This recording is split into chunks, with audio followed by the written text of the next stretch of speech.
everyone, I'm Tangi Patton, host of GoTasteWithTangi.com, and I am thrilled to be hosting the first ever winecast all about Texas wine, the GO TEXAN WineCast.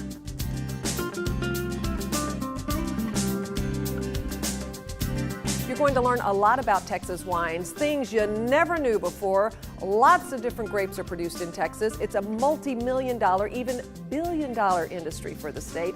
With me today, one of the ambassadors, I would say, of Texas wine, Susan Aller with the Fall Creek Vineyards. You and your husband started this many, many years ago before it was a popular thing to do in Texas. You're right, Tangi. We have had fun. It's been a great adventure. It's fun to see these bottles here because these were a couple of the people that helped us get it all started. Llano Estacado and Pheasant Ridge and Fall Creek. We've been at it, I guess, this is our 34th year.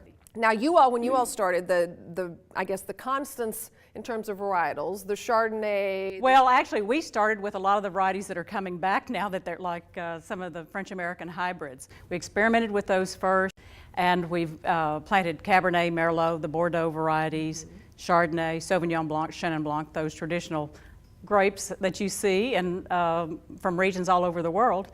They did well, and so we ran with them. So that's what's built this industry, is the Cabernet, Merlot, Chardonnay, Chenin Blanc. But there's a new gang, a new group that we're experimenting with, and we certainly are at Fall Creek, Syrah, Tempranillo, Viognier. There are a lot of interesting varieties that I think are going to be a great supplement to what I call the reigning royalty. Texas has an interesting history in wine, and it goes back a long way. It really does, and people don't realize that. In fact, I doubt that very many people realize that grapes were planted in what would later become Texas 100 years before grapes were ever planted in California, out near the Isleta Mission. Those missionaries from Patas in Mexico brought with them part of their culture. They came from Spain, which was wine, and so they planted grapes.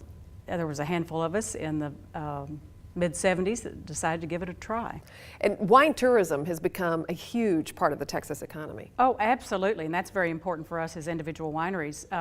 The Hill Country is the #2 destination behind Napa and Sonoma as a wine destination, which is huge.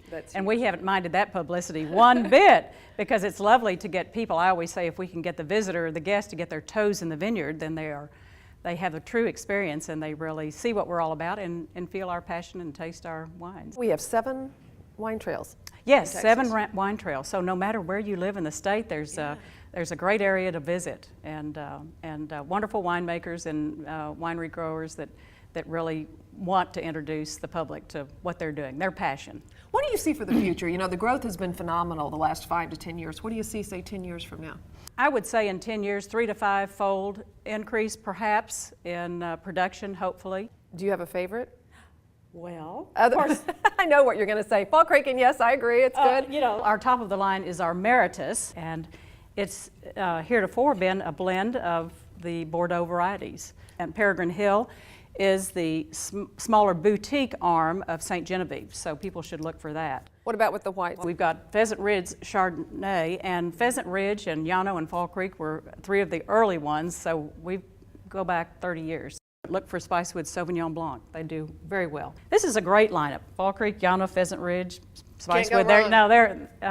And you know, that's the fun thing. Sit down with family and friends and get a half a dozen bottles of wine and try them and taste them, because nobody's a bigger judge or better judge of your own palate than you.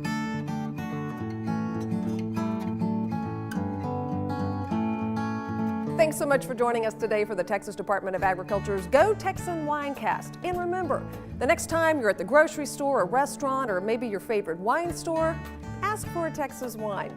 For the GO TEXAN WineCast, I'm Tangi Patton.